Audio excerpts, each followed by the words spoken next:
Hello नमस्कार जय हिंद। जीतने वालों को मेरा सलाम और जीतेगा वही जो विश्वास करेगा। UGC NET Hindi EMRS TGT PGT इन तमाम भर्ती परीक्षाओं हेतु हम ये टेस्ट सीरीज प्रारंभ कर रखी है। आज ये 4 नंबर की सीरीज है, चौथा वीडियो है। इससे पूर्व के वीडियोज आपने नहीं देखे तो ज़रूर देखिएगा, बहुत ही महत्वपूर्ण यहाँ सवाल यकीनन आपको देखने को मिलेंगे।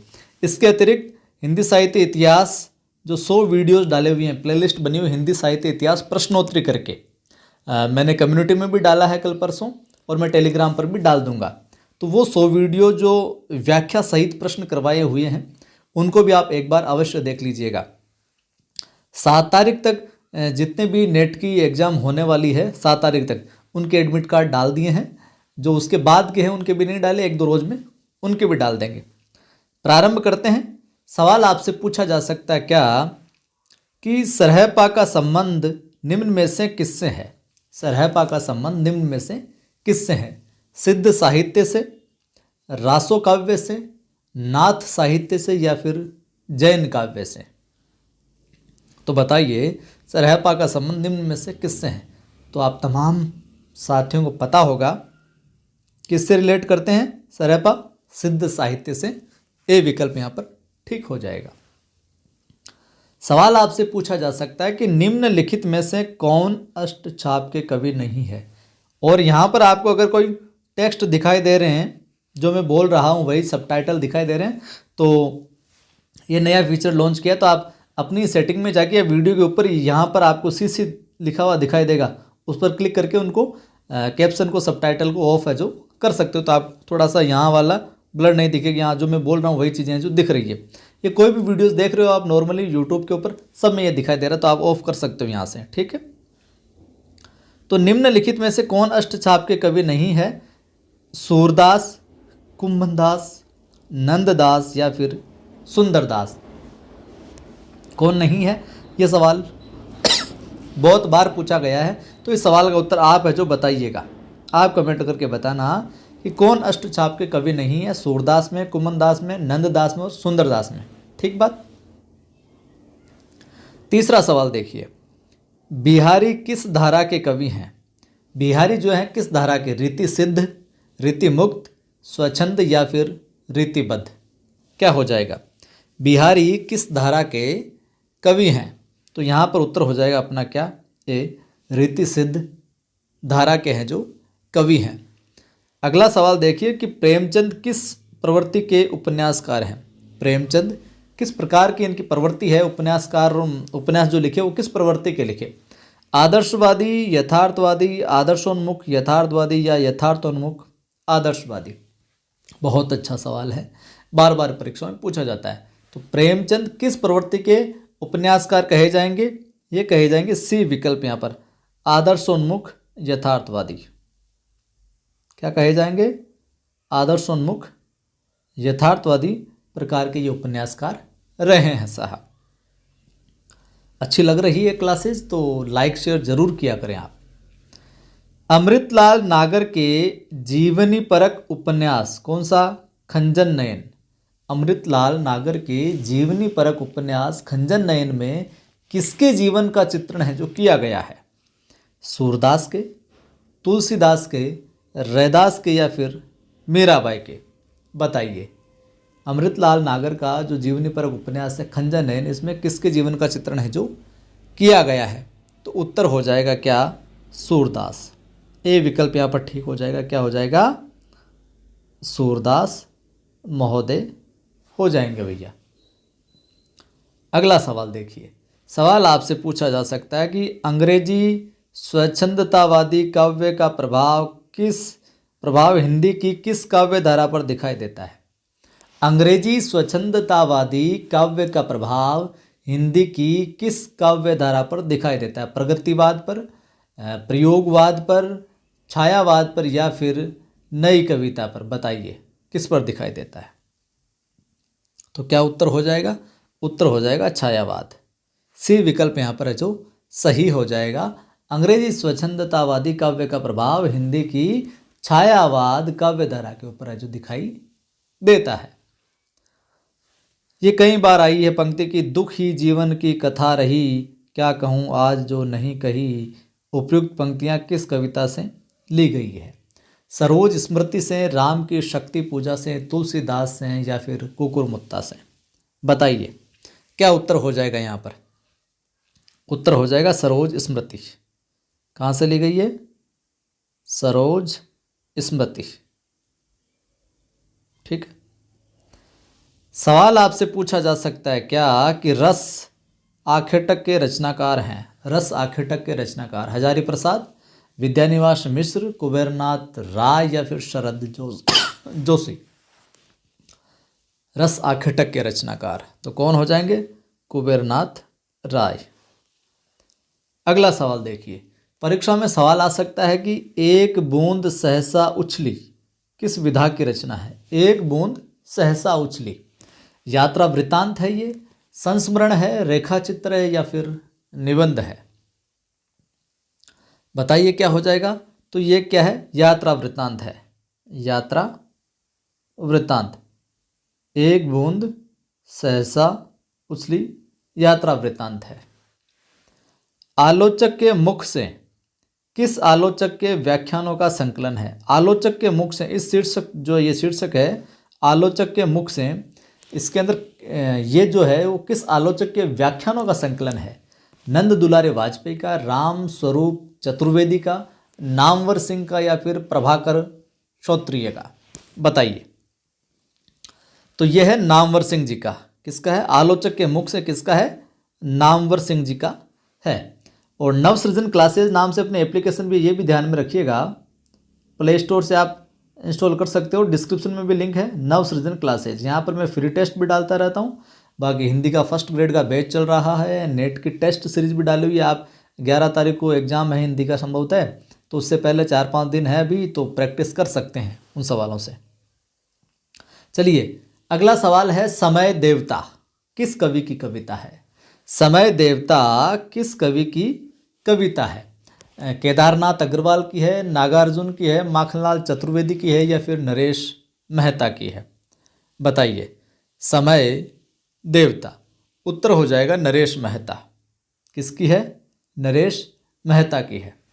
अगला सवाल देखिए, ऑफ ग्रामेटोलॉजी के लेखक कौन है? ऑफ ग्रामेटोलॉजी के लेखक जैक देरिदा, रिचर्ड रॉर्टी, फ्रेडरिक जेमसन या फिर पॉल द मॉन? कौन है? ऑफ ग्रामेटोलॉजी उत्तर हो जाएगा जैक देरिदा। जैक देरिदा इसके रचनाकार हैं, क्रिएटर हैं। निम्नलिखित में से कौन मार्क्सवादी आलोचक नहीं है? निम्नलिखित में से कौन है जो मार्क्सवादी आलोचक नहीं है? शिवदान सिंह चौहान विकल्प हैं आपके, शिवकुमार मिश्र, प्रकाश चंद्र गुप्त या फिर रामस्वरूप चतुर्वेदी? बताइए। मार्क्सवादी आलोचक नहीं है, तो यहाँ पर रामस्वरूप चतुर्वेदी जो है ये मार्क्सवादी आलोचक नहीं है। इट मीन्स बाकी के जो है शिवदान सिंह चौहान, शिवकुमार मिश्र, प्रकाश चंद्र गुप्त, ये तमाम क्या है? मार्क्सवादी आलोचक है। फिर आलोचक नहीं कौन है? रामस्वरूप चतुर्वेदी। परीक्षा के अंदर जो नहीं वाला प्रश्न आता है ना, उसको ध्यान से जो पढ़ा करो, कहीं है समझकर उल्टा ना कर दिया करो।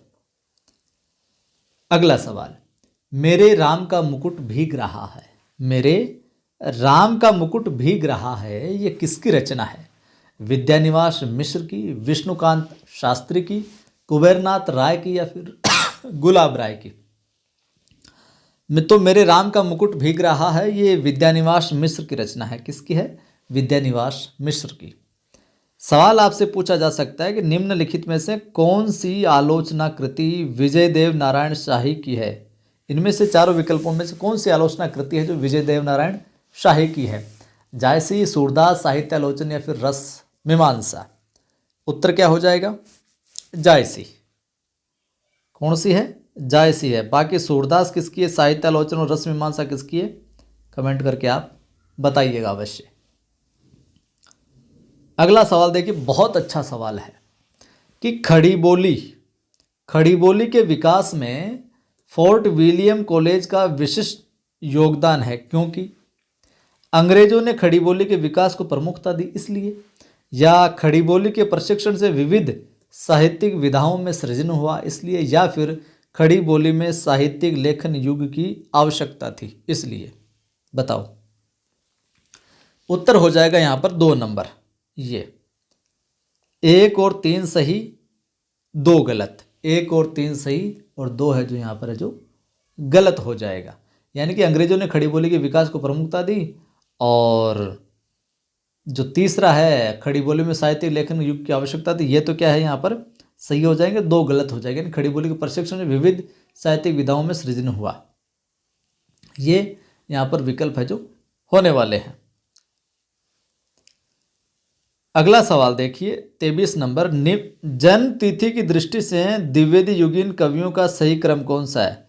जन्म तिथि की दृष्टि से द्विवेदी युगीन जो कवि है उनका सही क्रम कौन सा है? तो मैं सही क्रम ही बता देता हूं आपको सीधा सीधा।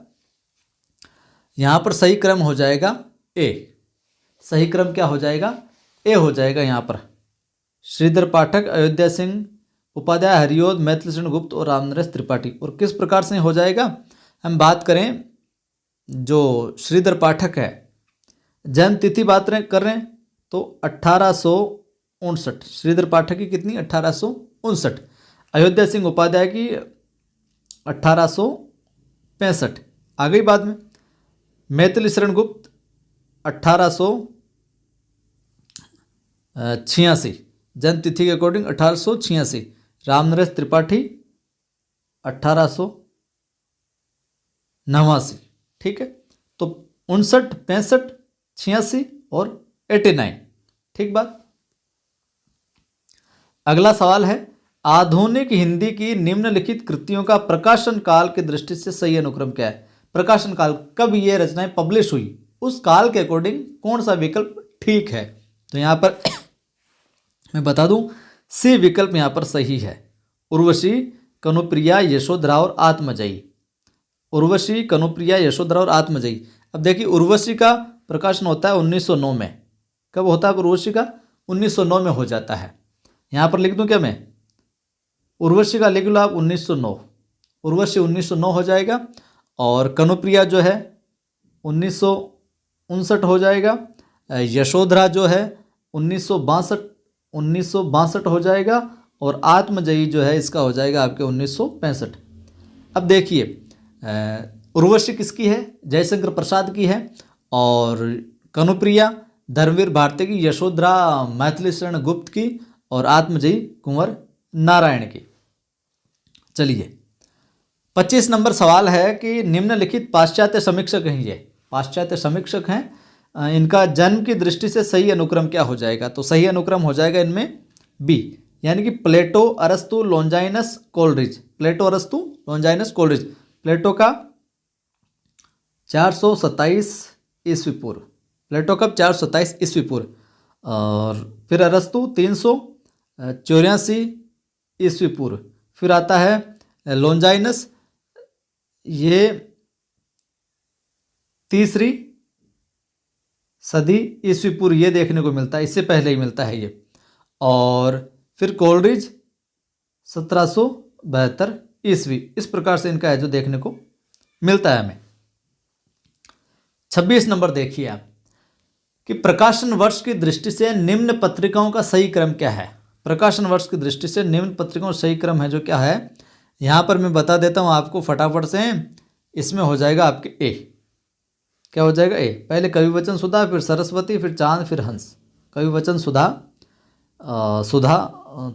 सरस्वती, चांद और हंस। कवि वचन सुधा, सरस्वती, चांद और हंस। इसके अंदर अपने हो जाएगा ए विकल्प है जो ठीक हो जाएगा। 27 देखिए, निम्नलिखित उपन्यासों का प्रकाशन की दृष्टि से सही अनुक्रम क्या है? जो उपन्यास है इनका पब्लिश कब हुई है उस अकॉर्डिंग। तो 27 में देख लो, मैं बताता हूँ आपको, झूठा सच, यानी कि यहाँ पर हो जाएगा डी विकल्प ठीक हो जाएगा। 27 में क्या हो जाएगा? डी विकल्प। झूठा सच यशपाल का है, इसका आप समय लिख लो यहाँ पर 1958 से 60 यशपाल का है। फिर आधा गांव जो है 1966 राही मासूम रजा का। तमस जो है 1973 में, तमस जो है 1973 में भीष्म शाहानी का। और सूखा बरगद जो है इसका है 1986 और सूखा बरगद के जो रचनाकार है वो है मंजूर एहतशाम। चलिए 28 नंबर है, निम्नलिखित कवियों का सही क्रम क्या है? निम्नलिखित कवियों का सही क्रम क्या है? तो इसका सही क्रम क्या होगा वो आप कमेंट करके बताना। उत्तर में बता देता हूँ डी। उत्तर में बता देता हूँ, यहाँ पर क्या हो जाएगा, डी। केशव दास है, फिर चिंतामणि है, फिर बिहारी है, फिर पद्माकर है। ठीक, तो ये थे कुछ इंपॉर्टेंट सवाल। अच्छा लगा ही होगा, लगा है तो फिर लाइक कर दें, सभी दोस्तों को सभी ग्रुप में ज़रूर शेयर करें। पहली बार देख रहे हो तो सब्सक्राइब कर, बेल आइकन क्लिक कर, ऑल पर क्लिक कर लो ताकि हर वीडियो की सूचना मिलती रहे। टेलीग्राम चैनल का लिंक डिस्क्रिप्शन में मिल जाएगा, कवि आदि गणेश हिंदी नाम से टेलीग्राम चैनल है। अपने एप्लीकेशन का लिंक भी डिस्क्रिप्शन में मिल जाएगा। बाकी प्ले स्टोर पर जाकर आप सर्च करोगे नव सृजन क्लासेज। प्ले स्टोर पर क्या सर्च करना है, नव सृजन क्लासेज। इसको सर्च करोगे तो आपको मिल जाएगी, ऐप इंस्टॉल कीजिए। यहाँ पर मैं फ्री टेस्ट भी डालता रहता हूँ, कई सारी टेस्ट सीरीज भी डाली हुई है।